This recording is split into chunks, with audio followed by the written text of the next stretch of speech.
ರಾಜ್ಯ ಮಟ್ಟದ ಕುಸ್ತಿ ಸ್ಪರ್ಧೆಗೆ ಆಯ್ಕೆಯಾದ ದಾಂಡೇಲಿಯ ಹರ್ಷಲ್ ಸಂಜೀವ್ ಮುನಿಸ್ವಾಮಿ.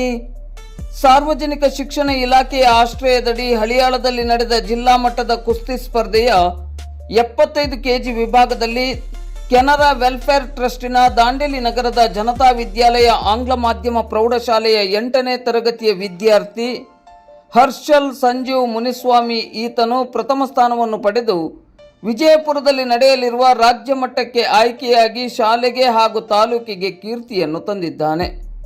ಈ ಬಗ್ಗೆ ಇಂದು ಮಂಗಳವಾರ ಮಧ್ಯಾಹ್ನ 2:30 ಗಂಟೆ ಸುಮಾರಿಗೆ ಮಾಧ್ಯಮಕ್ಕೆ ಮಾಹಿತಿ ಲಭ್ಯವಾಗಿದೆ.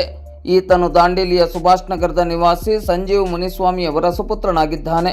ಈತನ ಸಾಧನೆಗೆ ಕ್ಷೇತ್ರ ಶಿಕ್ಷಣಾಧಿಕಾರಿ ಪ್ರಮೋದ್ ಮಹಾಲೆ, ತಾಲೂಕು ದೈಹಿಕ ಶಿಕ್ಷಣ ಪರಿವೀಕ್ಷಕರಾದ ಜ್ಯೋತಿಪ್ರಭಾ, ನಗರದ ಜೆವಿಡಿ ಸಂಯುಕ್ತ ಪದವಿ ಪೂರ್ವ ಮಹಾವಿದ್ಯಾಲಯದ ಪ್ರಾಚಾರ್ಯರಾದ ಅಮೃತ್ ರಾಮ್ರಥ್, ಜೆವಿಡಿ ಪ್ರೌಢಶಾಲೆಯ ಮುಖ್ಯೋಪಾಧ್ಯಾಯರಾದ ಎಂಬಿ ಅರವಳ್ಳಿ, ಶಾಲಾಭಿವೃದ್ಧಿ ಸಮಿತಿಯ ಅಧ್ಯಕ್ಷರಾದ ನವೀನ್ ಕಾಮತ್, ದೈಹಿಕ ಶಿಕ್ಷಣ ಶಿಕ್ಷಕರಾದ ವೀಣಾ ಪ್ರಕಾಶ್ ಮೆಹ್ತಾ ಮತ್ತು ಪ್ರದೀಪ್ ಕುಮಾರ್ ಹಾಗೂ ಶಾಲೆಯ ಶಿಕ್ಷಕ ವೃಂದ ಮತ್ತು ನಗರದ ಗಣ್ಯರನೇಕರು ಹರ್ಷವನ್ನು ವ್ಯಕ್ತಪಡಿಸಿ ಅಭಿನಂದನೆಗಳನ್ನು ಸಲ್ಲಿಸಿ ಶುಭವನ್ನು ಹಾರೈಸಿದ್ದಾರೆ.